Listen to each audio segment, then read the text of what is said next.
Hey, and welcome to the second episode of the second season of the Wanna Be Friends podcast. I'm Elyse. I'm Sarah, and talking is not her specialty. Nope. Just kidding. Actually, it is, but Look, I'm one of those people who my brain does it as my mouth's doing it. So my brain and mouth are happening at the same time, or working at the same time, instead of my brain working, telling my mouth what to say, and then it coming out. It's just brain mouth. So if it gets jumbled up in there, it's definitely just not coming out right. No. It's a mess. It happens. It happens to the best of us. That's why I'm not well spoken, but you are. Well, but I also pause a lot, which we've talked about how that is so infuriating for certain people. Yeah. With your personality. Yeah. Matt gets really mad at me when he pauses when he's talking. He'll pause for 10 seconds. So I respond. Processing. I wasn't done talking yet. Now I lost my train of thought. Pretty sure Tim tries to finish my sentences for me. He just and then. Because we already know what you're going to say. And we could say it much faster. I've watched you and him both are mouthing words as I'm saying something. And if I stop, you're I'm trying to finish it. And I'm so then I can't think about what I'm trying to talk about. It's just funny. That was not what we were going to talk about this episode, but it was a fun little. It was a fun little segue. That's fine. So this episode, we are going to go back again, words, to the homeschool topic. Yeah. And this can apply to moms too, who just want some ideas of things to do with their kids. You don't have to homeschool for this to be relevant to you. It'll be more relevant if you do, but you can still get some good information from it. We're typical homeschoolers. We're working moms. Yeah. We got a lot going on in our lives. Yeah. We just have to have our kids at home. Yeah. I think our situations are definitely a lot different than a lot of homeschool moms. I was gonna say we're not at home making sourdough all day, but well, clearly that's what you do. We are doing that, but making as my grandmother would say, gobs of sourdough. You're not making a loaf a day. No, you make 20. Yes. So I think that talking about homeschooling, especially since I just started yesterday. We started on Memorial Day because cool thing about kids is that they don't tend to know when national holidays are. So you can just be hey, we're starting school on this random Monday. It's not Labor Day or anything. My kids were flabbergasted. They're doing school on a holiday. But we go see family, so we don't ever do anything. Yeah. It's just another day. And I knew Matt was going to be working on school all day, and I just really wanted to start on a Monday since there was nothing to. Yeah, that makes sense. Yeah. I was so ready. I was so ready to start and get on a schedule. Yeah. Because this nonsense of these kids having all day every day do whatever they want available to them. Yeah. So I put my kids to work way more this summer than I have ever put them to work. And I don't even feel bad about it. Not even one little bit, because they have all the free time in the world. They make more messes in the house than anyone else. They can help. They can work. Yeah. And so other than the chores and stuff that they would be assigned, the work that they would be assigned, it was just so much free time. And we ended at the beginning of May, and we're just now coming back. So they've had a chunk of time to live their best lives. Yeah. I really dropped the ball this summer. Our kids just literally probably had the best summer ever, because they just, from the moment they woke up to the moment they went to bed, they were just hanging out, doing whatever they want. But I feel a little more hey, will someone help me with dishes, or can someone just grab the broom and sweep under the table if I see that the floor is all messy. We've been buying cereal lately, which we don't typically have cereal in the house, but the reason why I don't have cereal in the house is because it ends up all over the floor. And it drives me crazy. And we don't have pets, so no pets to eat it. Is that there's no pets to eat it? No dog to come and hoover it behind you. Or toddlers that eat it up off the floor. So it's just there all the time. I'm constantly crunching on it and stuff. And so I'm if you guys are going to eat the cereal, you guys are going to vacuum and sweep the floors too. Yeah. But today, Dora like walked into the kitchen and started unloading the dishwasher by herself, Oh, unprompted. Just unloaded the dishwasher, loaded back up, started it. What did she want? When did you learn how to use the dishwasher? Where have you been all summer? What? And I'm like, okay, because you constantly ask yourself, like, am I messing my kids up? Like, Oh yeah, all the time. am I like totally just, am I screwing this up? Yeah. How much therapy And then are they gonna kids have like just do something, and you're like, you know what? It doesn't take me to do it. Like, they just one day it clicks. Yeah. I don't know. Yeah, I think that there's lots of things they know how to do all along. Yeah. They just choose not to do them. Oh, it's definitely my son, but Dora like today just really shocked me. And I was like, That was great. oh wow, like that's so nice. Like, I'm glad I know that you know how to do that now. Like, Sue. Yeah, I mean, I thought that'd be a daily chore. I remember one time like Ava as a 5-year-old decided to like sweep the kitchen, and she did a pretty good job. Yeah. And I'm like, okay, well now there's no going back from this. Right. So unfortunately for you, Yeah. you showed me that you. We literally bought her a pink broom and dustpan. Like, we're like, once you start sleeping, like that's just your job. Sorry. Yeah, sorry. Like, you gotta help. But I mean, for my kids this summer, like, it was a lot of garden work. They were probably working at the beginning, like spring, early summer. They were probably working in the garden at least an hour a day. Yeah. Between That's so weeding good for it them, and though. Like, picking and I have great memories growing up with the garden that we had growing up. Like, we had a huge, and we've talked about this, like, it was about maybe a little bigger than what you had. Yeah, it sounded like an acre plot. Like, it was massive, or half acre. But I have great memories of, like, waking up early in the mornings before the sun got really hot and, like, running out there and pulling beads, picking the beads, stringing the beads and stuff. Like, when I think back to like childhood and summer, like the garden is like what I go back to. Yeah. And my kids always start out loving it. Which I'm sure applies to me too. Like by the end of summer, I'm like You're over it. Yeah.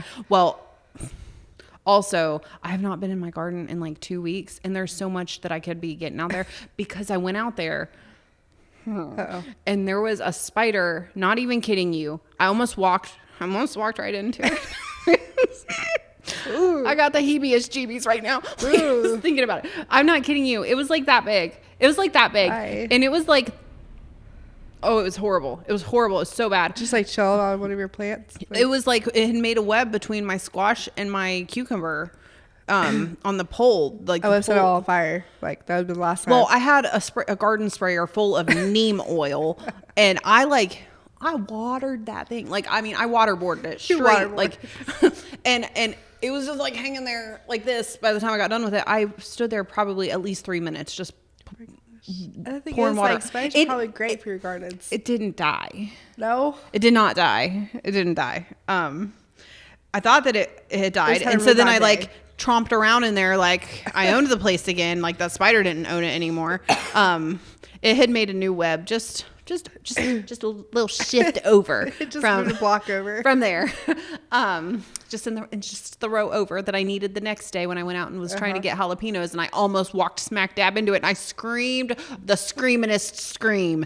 Like I probably sounded like one of the pigs in the hog barn across the road. Neighbors were like, "Did you hear that?" And like I probably cried. I imagine that there were tears. I have also partly like trauma blocked it. That spider was so big. And now we're bringing it back up. I know. But so I haven't been in since then, since like I didn't kill it the first time because Matt went out and got it and set it free. Like he set it free. He didn't kill it. He set it free. Late on your porch. Next time you walk outside. I can't do that. So I've not been in the garden anyway. Total rabbit hole. Sorry. But yeah, they were busy doing lots of chores this summer. Bringing it back around. Homeschool. That's what we're doing. Yes. So, sorry about that. Wow. We're 10 minutes in. And it's okay. So talk about some of the changes that you've made this year for homeschooling, or like what's some of your like goals or. Well, this year is going to look a lot different for us, which we knew going into it because we have. So Ava's going into. Ava's 6th grade now, this year. So What? we have done we've done a hodgepodge, as Yeah. I have always called it, of curriculum the past several years, and especially where language arts is concerned. It's been we've made our own stuff, and I've loved it. It's been great. We've heavily focused on reading and doing assignments based on books we're reading, and a lot of that. And this year, because we want them to be on a more self-led path starting now, and making sure that they're on something that is at their level, where they need to be, and all of that, since they are getting into more serious school now. We've switched to the good and the beautiful for language arts, which is also geography. So it's language arts and geography, and then math. And the math has been, today we were working on math for 4 hours. But you just started, so like it's fine. It's just going to be, don't scare anyone here. yes, it's just going to be, it's mostly because we've never done this curriculum before, and we're jumping into it, and it's assumed that we have done it for the last several years, which I think you just discovered. We were talking before we started recording that like some of the concepts they're using to help drive home some concepts is stuff that they started earlier in the books, which that you've already, my kids are younger, so like we've been using it since we started homeschooling. So like we've seen it through first grade, through we're like third, fourth-ish. So for Nora, she was on Good and the Beautiful for math and language arts last year, and she is again this year. We're just sticking with it now because we love it so much. You're gonna start seeing some of those things come up, and I know I am. I'm gonna see some of these concepts that we have to learn the whole concept of. Like today, they had to do in language arts. Even they had to do sentence diagramming. Oh yeah, and so they started that. Never even done it before. Like don't even know what it is. So them as 6th graders had to just try and pick this up and learn the concept of doing that. Not just like. So it's just a wholly new concept that the curriculum has done throughout the whole curriculum. So they're assuming that you already have all this knowledge. And so they, instead of having a whole lesson designated to sentence diagramming, it's, hey, diagram these 6 sentences. Right. And so it's going to be things like that as we're getting introduced to these new concepts that they've been teaching for years that we're going to have to learn. But then once we learn them, I think that our days will be shorter and it'll be fine. Going in it, like once you learn like how it's teaching, you're like, okay, now we get it. Yeah. But it's also occurred to me to know that like the things that I'm like, why can't my kids just grasp this? So like if they don't get it this year, like it's going to be in the next book. You're going to see it again and again, right? So it's fine. But I will say that I love these curriculums now. Having experienced other curriculum, I truly do love the Good and the Beautiful, and we will be sticking with it. But we did switch to master books for science, which I am so excited about, because the Good and the Beautiful, we have done their science for multiple years now, but it's unit studies, and I do feel like they're just so specific, and we don't get enough. We don't do it enough to really learn all those vocabulary words and learn all of that. Or like highlights too. Like I feel like it doesn't go very deep. So it goes so deep, but I feel like it doesn't have enough of the basic stuff before you get to the deep stuff. So like it should start lighter and then get deeper in it. That's probably a better way to explain it. It was like I just feel like my kids just like retain a huge portion of it because I don't think they had a lot of knowledge going into it. It's like you're assuming that they've already had geology. And I think that part of that does come with it being like a family style, which means it's like covers multiple grades at once. So it's set up for like 3rd through 8th grade or something, or 2nd through 7th. It's covers a broad group of kids. So then they do want to have more in-depth stuff for the older kids, but then they also are trying to have not as in-depth stuff for the younger kids. But then I do feel like they need a better introduction. Maybe they should have like an introductory course of that and then an advanced. Yeah. So if they would do it maybe two break different it up for a little bit more or something. Yeah. So I am excited for the master books because I really do love Yeah. it so far from the research that I did on it and Yeah. then looking at it since we've gotten it. And then what did we... Yeah, and so then we'll be doing history, which is the good and the beautiful, and I love their history stuff. And we're doing again tiny theologians for Bible at co-op, and then on our co-op or our daily homeschool days, we are doing a different Bible, and it is different. It's more like Bible knowledge. Okay, it's not necessarily like a devotion. Yeah, and so it's going to be very in depth on. Like we're going to be reading and then they're going to be answering questions like what did this person, who did this, or what, like it's going to be specific just knowledge. That's cool. Which I'm excited about. Yeah. Who's that by? I can't remember the name. Something M something AM something. I don't know. I can. That's all right. Yeah. Text to me later. Yeah. I can do that. Yeah.